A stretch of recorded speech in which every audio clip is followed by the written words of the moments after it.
Howdy folks, this is Mike Lane coming at you again from Have Belt Will Travel with my wonderful attempted YouTube channel, and I just want to do a little public service announcement for today, and that's really just a quick little educational thing about how to utilize a wrist wrap. Now this is different from a wrist strap, which is what you're going to use if you have limitations with your grip, so that way you're going to be able to hold on to a weight that's a little bit heavier.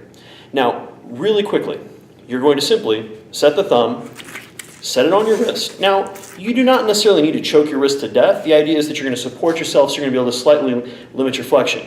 Now here is how you tell the difference between someone who knows what the hell they're doing or someone that's a bro just trying to act like they're hardcore. Ready?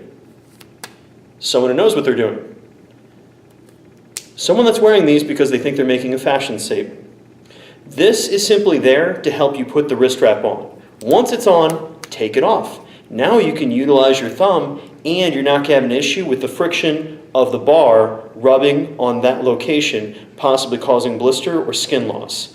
Now, once you have this set on your thumb, the idea of whenever you're trying to put on a wrist wrap in general, you can purposefully what's known as cast your wrist. This is where you're going to pull it excessively tight and set it above and below, so that way, once you have yourself set, you're not, well, A, it gives you the angry hand immediately, which can be useful for a strongman, so you're not going to have an object falling out of your hands whenever your grip's getting tired, because naturally the pressure on these tendons is causing your hand to close.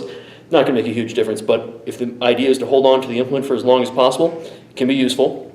But it's also going to keep your wrist safe, so that you, if you're holding a heavier load than usual, you're not going to be able to get bent back as far because we now have this supportive wrap around.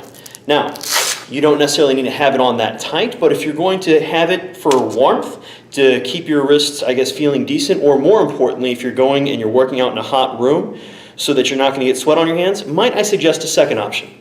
That's literally just a sweatband. You don't need to spend a lot of money on these. You can wash them in your washer and then clean them in your dryer at home, along with the fact that you're not going to have issues with the elasticity breaking down with time. Now, this one right here is probably about a 2-foot wrap. You can get longer ones, you can get shorter. My suggestion is probably to go with a 2-foot one because that's going to give you plenty of, I guess you could say, elasticity and length, so you're going to be able to wrap your wrist multiple times. If you have issues with really your wrist feeling unstable with lighter loads, use one that's a little bit longer. But the ones that are going to be that much shorter, they're not really worth your time. And like everything else, when it comes to training, you pay for quality.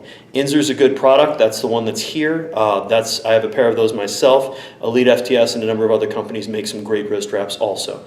So, hope this was useful for you, but most importantly, the next time you're walking around the gym and you see some bro who has the wrist wraps on walking around while they're getting ready to curl 30-pound dumbbells with their wrist brace, do them a favor and please go talk to them.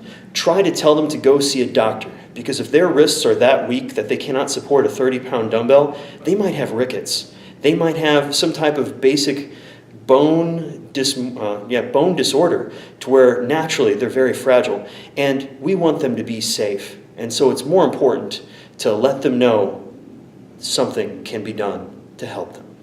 Thanks guys, and I appreciate you taking the time to watch. If you like this, go ahead and like the video and send it on to your friends. Thanks. Bye-bye.